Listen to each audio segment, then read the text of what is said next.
नमस्कार. कोकणी फूड कट्टामध्ये तुम्हा सगळ्यांचं मनापासून स्वागत आहे. इथे मी 10 बोंबील घेतले आहेत. त्यांना मधून कट करून घेतले आहेत, कारण की जर रस्सा बनवायचा असेल तर आपल्याला पूर्ण बोंबील कधीच ठेवायचे नाही, त्यांचे 2 तुकडे करून घ्यायचे. इथे मी बोंबील स्वच्छ पाण्याने 2 ते 3 वेळा धुवून घेतलेले आहेत. ज्याच्यामध्ये काही घाण असेल तर ती निघून जाऊ शकते. त्याच्या बाजूला त्यांचे पंख काही असेल ते आपल्याला काढून घ्यायचं आहे. आता मी इथे त्यांना 2 ते 3 पाण्याने स्वच्छ धुवून घेतले आहे, त्यांच्यातलं पाणी काढून घेतलं आहे. इथे मी 10 लसणाच्या पाकळ्या ठेचून घेतल्या आहेत. एक टोमॅटो बारीक कापून घ्यायचा आहे. आता मी कढईमध्ये तेल गरम करायला ठेवलं आहे. चांगलं तेल गरम होईपर्यंत आपल्याला ठेचलेला लसूण आणि बारीक केलेला टोमॅटो त्याच्यामध्ये टाकायचा आहे.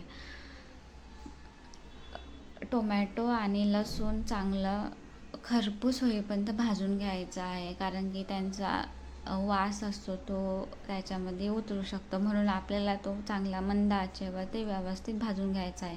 त्याचा आता कलर चेंज झालेला आहे. आता ह्याच्यामध्ये मी वाटण टाकलं आहे. मी वाटणामध्ये सुकं खोबरं घेतलं आहे, लसणाच्या पाकळ्या आणि अद्रक घेतलेला आहे. आता वाटण आणि फोडणीमध्ये टाकलेला लसूण आणि टोमॅटो आपल्याला चांगला एकजीव करून घ्यायचा आहे. त्यांना चांगलं तेल येईपर्यंत अगदी खरपूस भाजून घ्यायचं आहे. मंद आचेवर ते भाजून घ्यायचं आहे. जास्त गॅस फास्ट ठेवायचा नाही.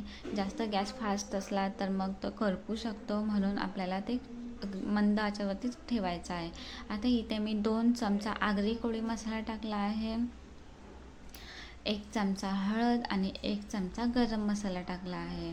आता मी ह्याच्यामध्ये मीठ नंतर टाकते. आधी मिश्रण चांगलं परतवून घ्यायचं आहे. मसाला करपू नये म्हणून व्यवस्थित ढवळून घ्यायचं आहे, कारण की मसाला करपला तर आपल्या कालवणाची चव बदलू शकते. आता मी इथे 1 चमचा मीठ टाकलं आहे. आता चांगलं हलवून घ्यायचं आणि चिरलेली कोथिंबीर टाकते. आता हेच व्यवस्थित हलवून घेतलं आहे. आता चांगलं तेलसुद्धा सुटलं आहे. आता हे करपायला नको म्हणून मी इथे फक्त 2 चमचा पाणी टाकलं आहे. चांगलं हलवून घ्यायचं आहे आणि आता मी ह्याला झाकण लावून फक्त 2 मिनटं शिजवून घेते.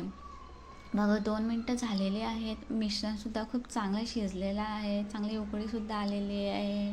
आणि जर तुम्हाला ह्याच्यापेक्षा आणखी थोडं घट्ट किंवा पातळ पाहिजे असेल तर तुम्ही ह्याच्यामध्ये पाणी टाकू शकता. आता मला थोडंसं रस्सा पाहिजे होता, म्हणून मी ह्याच्यामध्ये अर्धा ग्लास पाणी टाकलेलं आहे. चांगलं हलवून घ्या आणि मिश्रणाला चांगली उकळी येऊन देऊ द्या. आता इथे उकळीसुद्धा आलेली आहे. खूप छान तरीसुद्धा वरती आलेली आहे. आता आपल्याला फक्त हे 2 मिनटं शिजवून घ्यायचं आहे.